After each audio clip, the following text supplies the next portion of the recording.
2019 में जून में car parking Solan के अंदर फर्श का काम किया गया था। जब ये काम किया गया तो इसका एक बहुत बड़ा पैच जो था उसकी गुणवत्ता ठीक नहीं थी, तो मैंने उसको हाउस में बोला कि भी आप इसको काम को दोबारा करवाएं और इसकी पेमेंट रोक दी जाए जब तक ये काम ठीक नहीं करते। तो 4 अक्टूबर 2019 को मैंने एक लिखित रूप से एक इनको लेटर दिया कि भी वो जो काम है नगर निगम की पार्किंग का, उसमें गुणवत्ता ठीक नहीं है, उसमें सारे क्रैक्स आ गए हैं और उखड़ना शुरू हो गया है, इसकी जो पेमेंट है उसको रोक दिया जाए। उसके बाद मैंने 2 बार ये हाउस में ये विषय को बीच में और लेके आया था। उस समय मैं मनोनीत पार्षद की भूमिका में था, लेकिन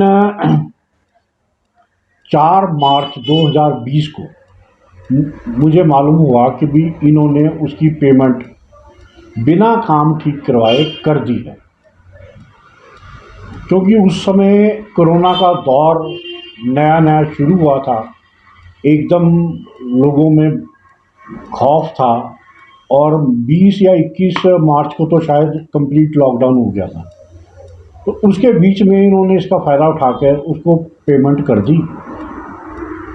और जब मुझे इस बात का पता चला तो जनरल हाउस में, जो हमारा जनरल हाउस 23 मई 2020 को हुआ था, तो मैंने उस विषय को रखा कि जी आपने उसको काम को भी ठीक नहीं करवाया और आपने ये पेमेंट कर भी दी है।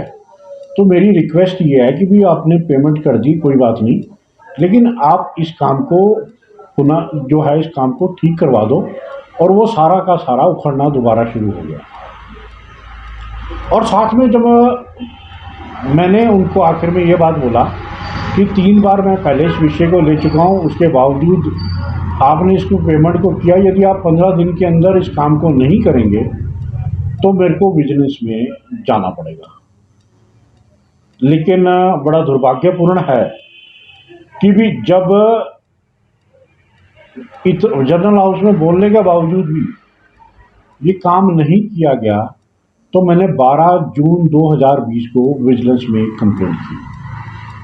तो उसमें कल मुझे मालूम हुआ है इसमें 420, 400, 4-5 धाराओं के अंदर उसमें तत्कालीन जो ईओ थे उनके जई और ठेकेदार के खिलाफ सीनियर मतलब काफ़ी उनके ऊपर चार्ज प्रूव हुए, उनके खिलाफ वो एफआईआर दर्ज हुई है। अब आगे की कार्रवाई चलेगी।